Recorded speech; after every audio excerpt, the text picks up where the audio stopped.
President Trump signed the Laken Riley Act into law on Wednesday, expanding the scope of those who can be arrested, detained, and deported by federal immigration officers. The bill is the first of Trump's second presidency to become law, and it comes at a time when he is promising stricter enforcement of immigration laws and increased deterrence to legal migration.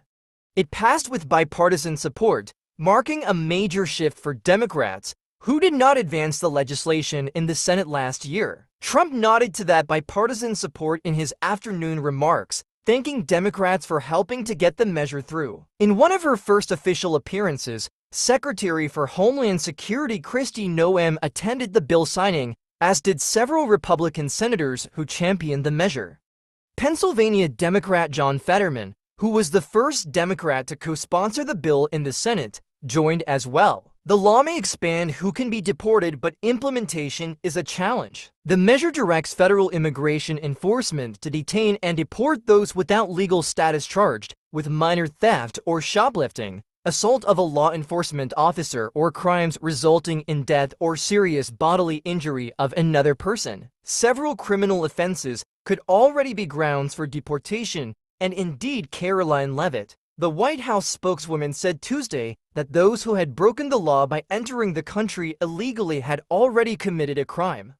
Critics of the measure argue the act skips the current practice of waiting until someone is convicted before considering the removal process. The bill is named for a Georgia nursing student who was killed last year by a Venezuelan man in the U.S. without legal status.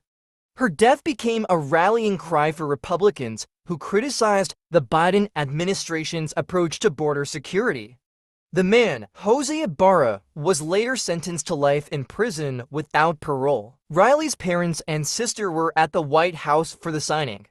Riley's mother, Allison Phillips, spoke briefly, thanking lawmakers and the president for pushing the bill in her daughter's name over the finish line. Implementing the law may be a challenge for the Immigration and Customs Enforcement, one of the agencies responsible for deportations. Earlier this month, I sent a memo to lawmakers warning that implementation of the bill was impossible to execute with existing resources in the first year. The agency said it would cost $26 billion to implement across personnel costs, increase of detention resources, transportation, and more. The agency also warned in a December memo that it would need additional ICE officers and predicted facing barriers with local jurisdictions, such as state and local enforcement, that might not cooperate.